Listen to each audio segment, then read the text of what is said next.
Hello, everyone, and welcome to Step It Up with Dr. A, where we share stories, lessons, and insights to help students, professionals, and lifelong learners navigate their personal and professional journeys. Before we begin, I'd like to share a quick note. The purpose of this podcast is to educate, inspire, and encourage thoughtful decision making. The experiences, opinions, and perspectives shared by me and any guest are based on our personal and professional experiences and are intended for educational and informational purposes only. They are not intended to serve as individualized medical, financial, or professional advice, career counseling, legal advice, or academic guidance. Every person's journey is unique. My hope is that these conversations help you ask better questions, explore possibilities, and make informed decisions that are right for you.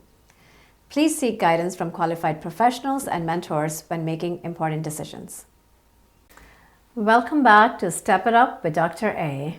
I am Dr. Nivedita Agarwal, and in episode 1, we talked about finding your why. In episode 2, we explored about what a physician's life really looks like, the challenges, the rewards, and the realities that often exist behind the scenes. Today, we're going to talk about a question that almost every aspiring physician asks at some point. Am I smart enough to become a doctor? I have heard this question over and over from high school students, college students, and even medical students. And today, I want to challenge the way many people think about academic success. Because becoming a physician is not about being the smartest person in the room. It's about developing habits, discipline, resilience, and mindset necessary for lifelong learning. When students ask me whether they are academically ready for medicine, I often think back to my own journey. One of the hardest part wasn't necessarily the coursework itself. It was figuring out how to navigate the path. I was the eldest among my siblings, cousins, and extended family pursuing this journey. While I had family members who were physicians, their paths looked very different from mine. My father and my uncles trained in a different era and education system. While they were supportive, they couldn't provide a step-by-step roadmap for navigating high school, college, pre-med requirements, and ultimately medical school in the United States. There wasn't a blueprint sitting on the kitchen table. Much of the process involved learning through trial and error. I had to figure things out as I went. Sometimes I pursued opportunities that helped me grow. Sometimes I spent timing on things that weren't the right fit. But every experience taught me something. Looking back, I realize many students face similar challenges today. You may not have parents who have gone through the process. You may not know physicians personally. You may feel like everyone else has a roadmap while you're trying to build one. If that's you, I want you to know something important. You do not need to have everything figured out today. You simply need to be willing to keep learning and moving forward. Ironically, that's exactly what medicine requires. What high school looked like for me? Academically, I was an honors student throughout high school and enrolled in honors level courses whenever possible. Maintaining a strong GPA was important to me, but what I learned early on was that success wasn't about occasional experience. It was about consistency, showing up every day, completing assignments, preparing ahead of time, developing steady habits that could be repeated over and over again. I was also fortunate to participate in biology research program that provided hands-on learning experiences. We studied anatomy and performed dissections of various animal specimens. For me, science became more than something I memorized for exams. It became something I genuinely enjoyed exploring. That curiosity would later become one of my greatest strengths. Another major focus during high school was preparing for standardized exams. At the time, SAT scores played a significant role in college admissions. Preparing for the SAT was not easy. Like many students, I spent months studying and practicing. My parents enrolled me in Kaplan preparation courses to help strengthen my performance and improving my test-taking skills. The courses were helpful, but looking back, the most important factor wasn't the course itself. It was consistency. No tutoring program can replace the discipline of sitting down and doing the work every day. That lesson has stayed with me throughout every stage of my career. High school, college, medical school, residency, fellowship, and even today as a practicing physician, that learning never stops. You may have heard about many statements. One statement is you have to be a genius to become a doctor. That's myth number one. Let's address this conception, one of the biggest misconceptions. Many students believe physicians were perfect students who earned straight A's, aced every exam, and never struggled academically. That simply isn't true. Most physicians have experienced difficult classes, lower than expected grades, failed exams, rejections, self-doubt. The difference isn't that they avoided challenges. The difference is that they learned how to recover from them. Medicine is not a sprint, it's a marathon. And marathons reward consistency more than speed. What medical training actually requires? Students often assume medicine is primarily about memorization. While there is certainly a tremendous amount of information to learn, medicine requires much more than that.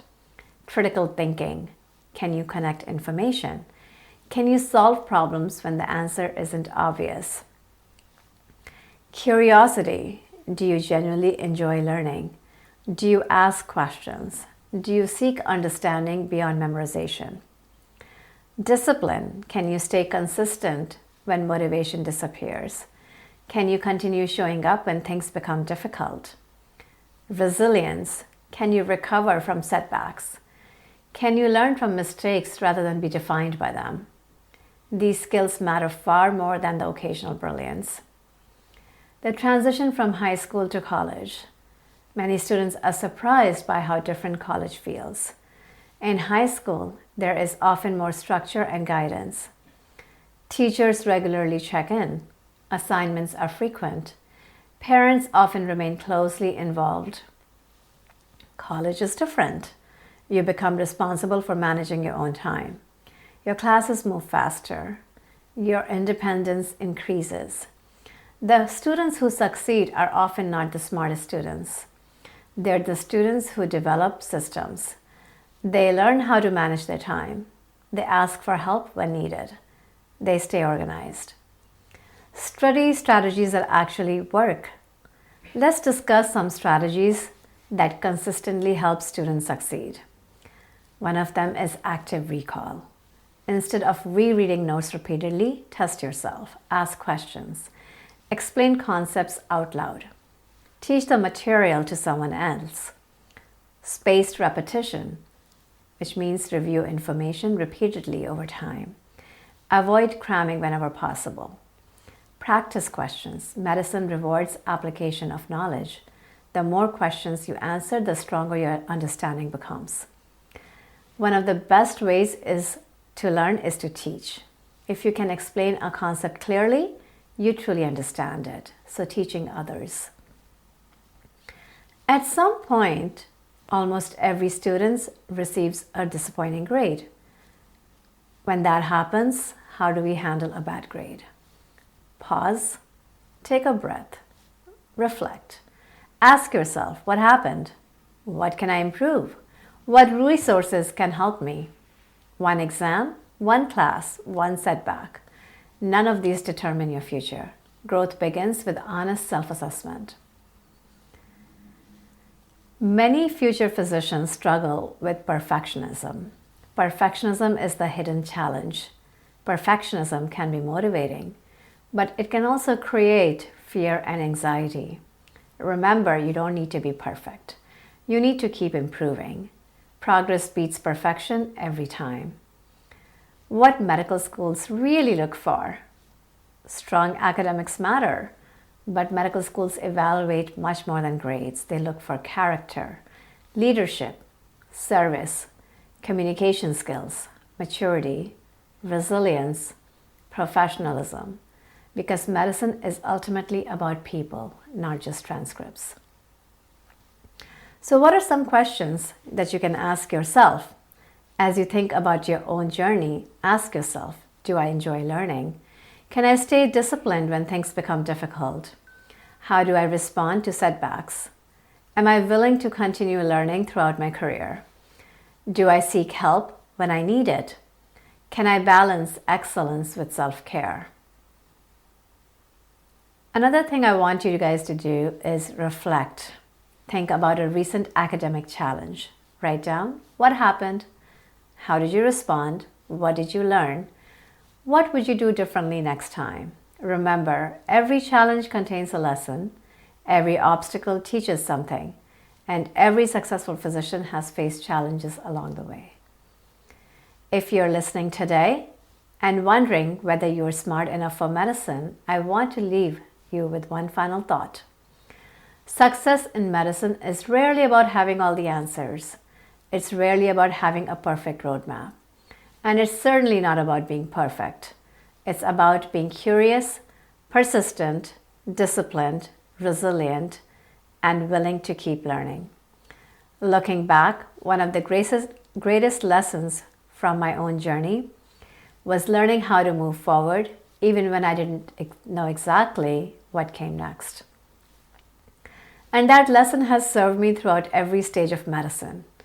Academic readiness isn't about where you start. It's about your willingness to grow. Thank you for joining me on Step It Up with Dr. A. In our next episode, we'll discuss shadowing, volunteering, and clinical exposure, what actually matters. Until next time, keep learning, keep growing, keep stepping it up. I am Dr. A, and I'll see you next time.